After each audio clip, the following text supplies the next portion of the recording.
우리가 살아가며 가장 크게 흔들리는 순간은 바로 화가 치밀어 오를 때와 불안이 몰려올 때입니다. 작은 말 한마디에도 마음이 불길처럼 타올라 통제할 수 없을 때가 있고, 보이지 않는 미래를 걱정하며 가슴이 답답하고 두근거릴 때가 있습니다. 이런 순간은 누구에게나 찾아옵니다.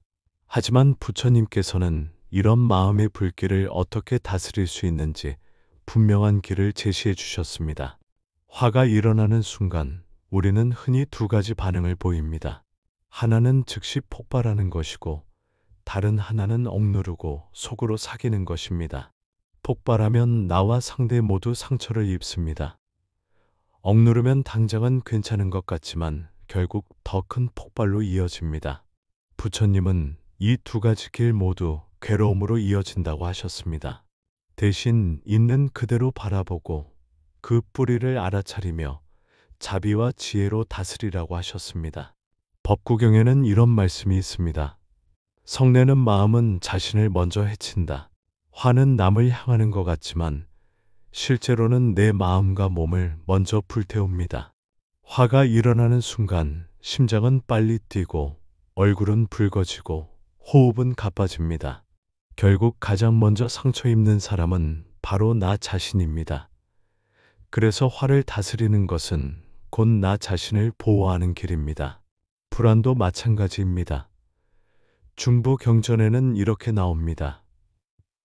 과거는 이미 지나갔고 미래는 아직 오지 않았다. 오직 지금 이 순간을 보라. 불안은 아직 일어나지 않은 미래를 붙잡을 때 생깁니다.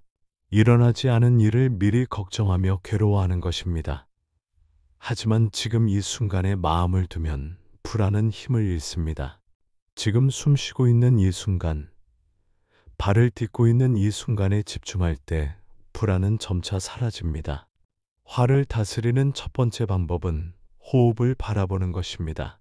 화가 치밀어 오를 때 말을 내뱉기 전에 먼저 숨을 깊게 들이마시고 길게 내쉽니다. 들숨과 날숨에 집중하면 마음은 조금씩 고요해집니다. 법구경에는 마음을 잘 다스린 이는 마치 잘 길들여진 말과 같아서 어떤 상황에서도 흔들리지 않는다라는 말씀이 있습니다.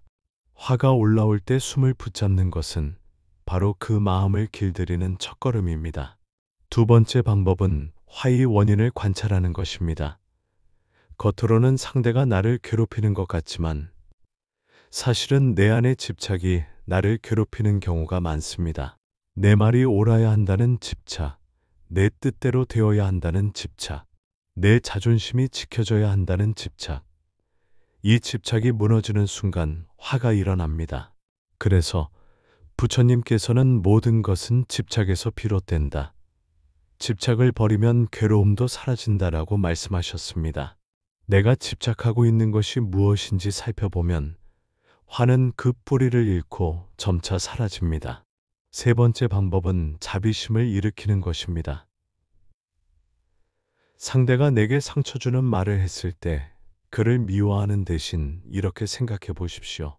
저 사람도 괴로움 속에 있기 때문에 저렇게 말하는구나. 사실 화를 내는 사람은 이미 마음속에서 불길에 휩싸여 있습니다.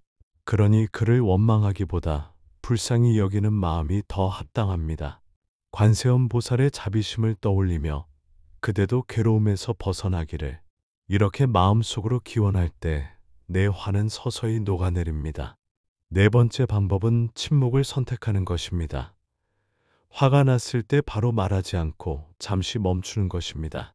말은 한번 내뱉으면 다시 거둘 수 없습니다.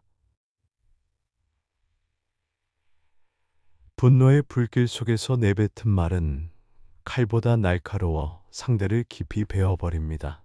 부처님께서는 분노 속에서 내뱉은 말은 자신을 해치고 남을 해친다 라고 말씀하셨습니다. 화가 치밀 때 잠시 침묵을 지키는 것, 그것이 자비와 지혜의 행동입니다. 다섯 번째 방법은 꾸준한 수행으로 화를 녹이는 것입니다.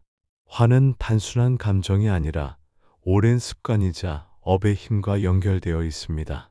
과거의 경험이 쌓여 성향이 되고 그것이 화로 드러납니다. 그래서 꾸준히 수행하고 명상하며 마음을 다스리는 훈련이 필요합니다.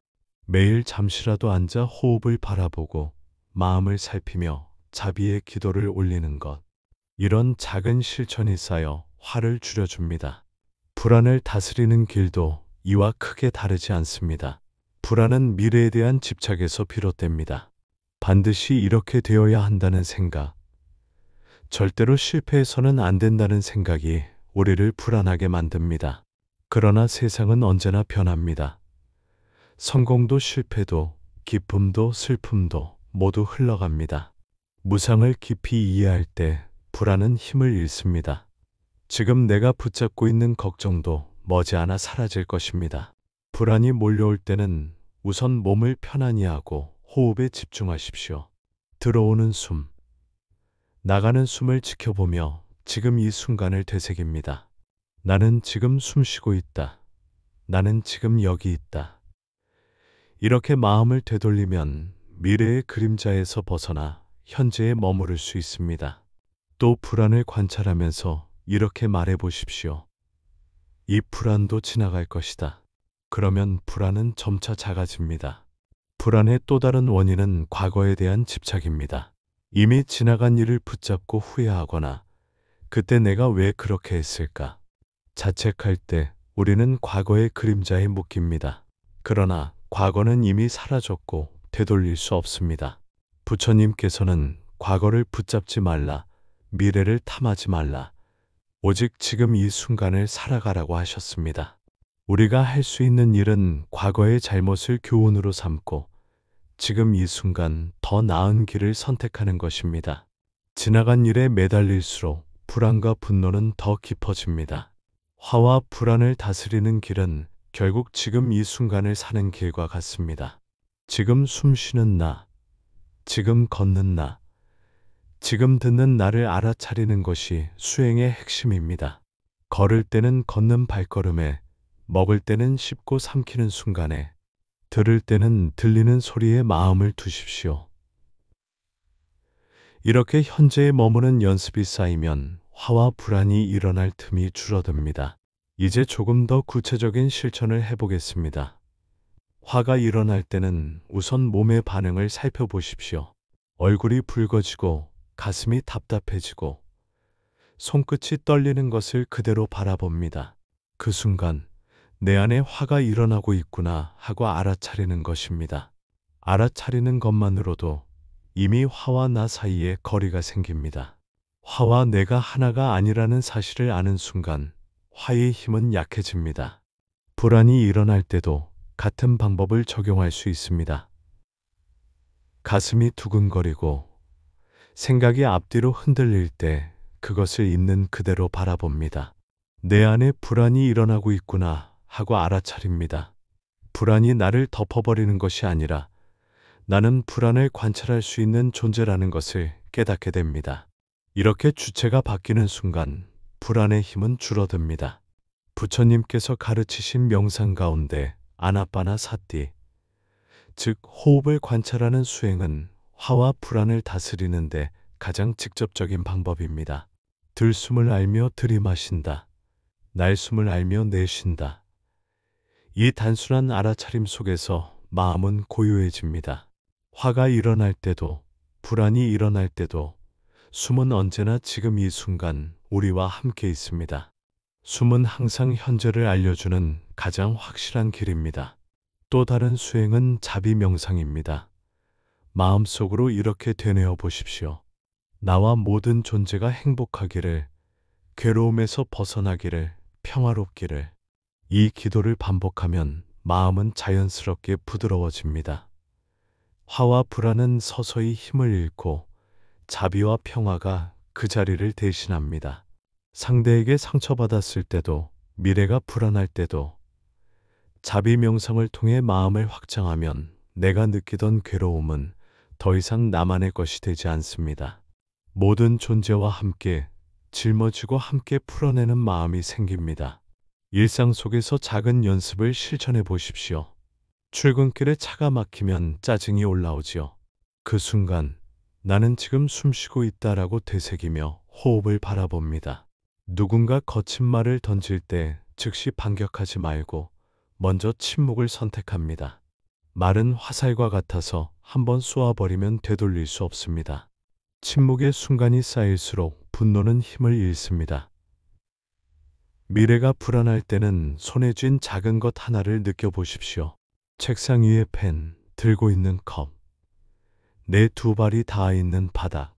지금 내가 분명히 존재하고 있음을 몸으로 느끼면 불안은 더 이상 나를 끌고 다니지 못합니다.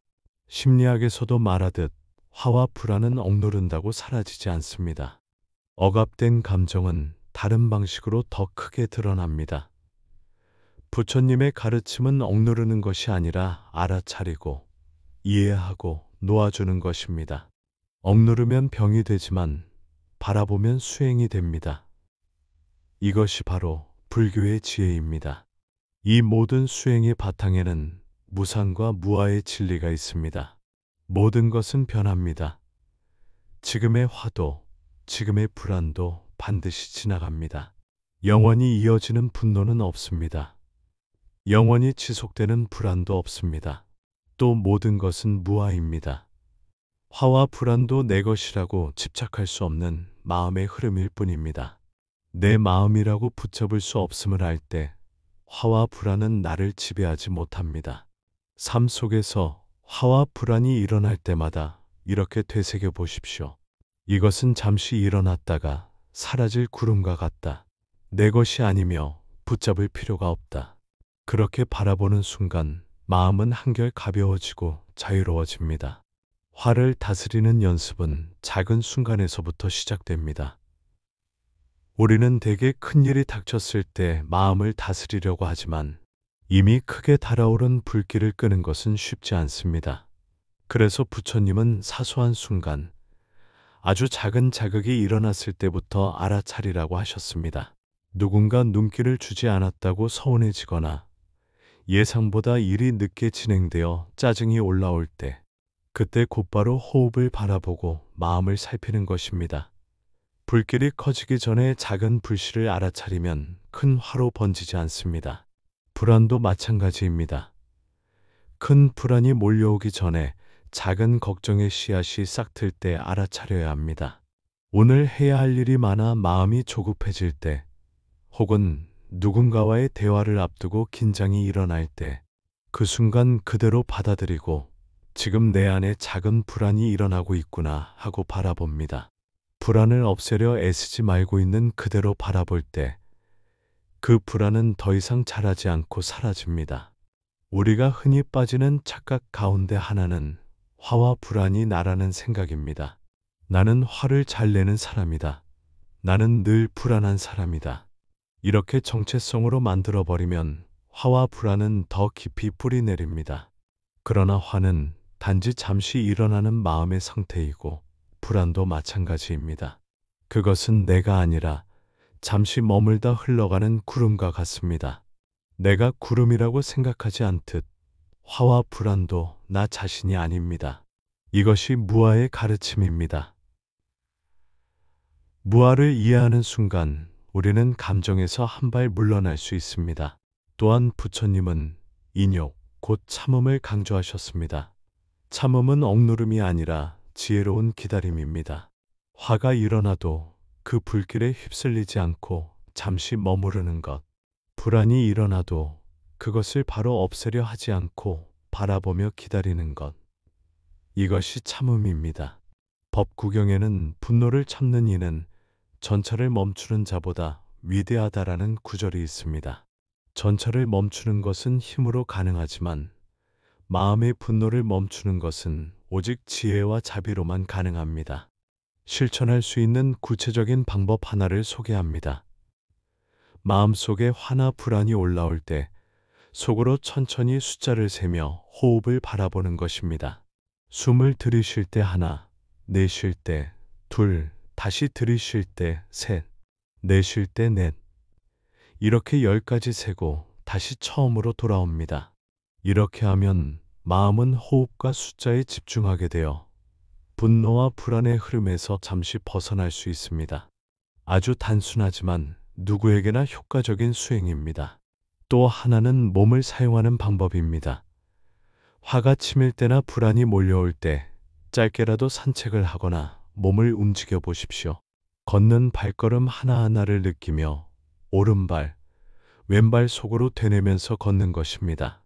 이것은 걷기 명상이라고도 하는데 단순히 걷는 것이 아니라 걷는 순간에 온전히 집중하는 훈련입니다. 걷는 동안 마음은 지금 이 순간으로 돌아오고 화와 불안은 그 자리를 잃습니다. 삶 속에서 일어나는 모든 순간은 수행의 기회가 됩니다. 가족과 대화할 때, 직장에서 일할 때, 길을 걸을 때, 심지어 식사할 때도 화와 불안이 일어날 수 있습니다. 그러나 그때마다 호흡으로 돌아오고 지금 이 순간으로 돌아온다면 화와 불안은 점차 힘을 잃습니다. 수행은 특별한 곳에서만 하는 것이 아니라 일상의 모든 순간에 스며드는 것입니다. 결국 화와 불안을 다스리는 길은 억누르거나 피하는 것이 아니라 바라보고 알아차리고 자비로 전환하는 것입니다. 숨으로 마음을 붙잡고 집착을 내려놓고 자비심을 일으키며 지금 이 순간을 살아가는 것. 이 길 위에서 우리는 조금씩 자유로워지고 평화로워집니다. 화를 다스리고 불안을 이겨내는 길을 조금 더 깊이 살펴보면 결국 마음을 어떻게 쓰느냐에 달려 있습니다. 부처님은 마음이 모든 것의 선행자라고 하셨습니다. 마음이 평화로우면 말과 행동도 평화로워지고 마음이 분노와 두려움으로 가득하면 말과 행동도 거칠어집니다. 그래서 우리는 먼저 마음을 돌보아야 합니다. 마음을 돌보는 첫 번째 길은 알아차림입니다. 화가 일어나도 불안이 일어나도 그것을 없는 척하거나 외면하지 않고 그대로 바라보는 것이 알아차림입니다. 지금 내 마음이 흔들리고 있구나 하고 자각하는 순간 나는 이미 그 감정과 분리되어 있습니다. 화와 불안은 더 이상 나를 지배하지 못하고 잠시 스쳐가는 손님처럼 머물다 사라집니다. 마음을 돌보는 두 번째 길은 지혜입니다. 화와 불안은 원인이 있고 그 원인을 이해하면 힘을 잃습니다. 화는 집착에서 생기고 불안은 미래에 대한 집착에서 생깁니다. 모든 것은 무상하여 변하고 내 것이 아니며 결국은 사라진다는 것을 깊이 이해하면 화와 불안은 더 이상 나를 묶지 못합니다. 지혜는 불길 속에서 길을 밝히는 등불과 같습니다. 마음을 돌보는 세 번째 길은 자비입니다. 화가 치밀 때는 상대를 원망하기 쉽습니다. 그러나 그 순간 저 사람도 괴로움에 사로잡혀 있구나 하고 바라보면 미움 대신 연민이 생깁니다. 불안에 사로잡힐 때도 이 세상 모든 존재도 이렇게 불안을 겪고 있구나 하고 떠올리면 내 불안은 더 이상 나 혼자만의 짐이 아닙니다. 자비는 마음을 부드럽게 하고 화와 불안을 녹여내는 가장 따뜻한 힘입니다. 이 세 가지 길, 알아차림과 지혜와 자비가 함께할 때 마음은 고요해집니다. 마치 거친 바람이 불어도 깊은 바닷속은 고요하듯 외부의 자극과 내부의 동요가 있더라도 마음 깊은 곳은 평화로워집니다. 실제 수행으로 옮겨보겠습니다. 눈을 감고 조용히 앉아 호흡을 바라보십시오. 들숨이 들어오고 있음을 알며 날숨이 나가고 있음을 압니다. 화가 일어나면 화가 일어나고 있다고 알아차리고 불안이 일어나면 불안이 일어나고 있다고 알아차립니다. 억누르지 않고 따라가지 않고 그저 지켜봅니다. 감정은 구름처럼 떠오르고 흘러갑니다. 나는 구름이 아니라 구름을 바라보는 하늘입니다. 짧게라도 이렇게 앉아 있으면 마음은 점차 차분해집니다. 화와 불안은 사라지지 않더라도 더 이상 나를 휘두르지 못합니다. 이 연습을 반복하면 삶의 순간순간에도 자연스럽게 적용할 수 있습니다. 누군가 거친 말을 해도 내 마음속에 작은 틈이 생깁니다. 그 틈에서 숨을 고르고 지혜를 떠올리고 자비를 일으킬 수 있습니다. 우리의 삶은 늘 예측할 수 없는 일들로 가득합니다. 원하는 대로 되지 않아 화가 나고 알 수 없는 내일 때문에 불안이 일어납니다. 하지만 화와 불안이 일어나도 그것을 수행의 기회로 삼으면 그 자체가 깨달음으로 나아가는 길이 됩니다. 부처님은 괴로움 속에서도 수행하고 괴로움을 통찰하라고 하셨습니다. 화와 불안도 괴로움의 한 모습입니다. 그것을 피해 도망치지 않고 정면으로 바라보고 지혜와 자비로 다스릴 때 그 괴로움은 곧 지혜로 바뀝니다.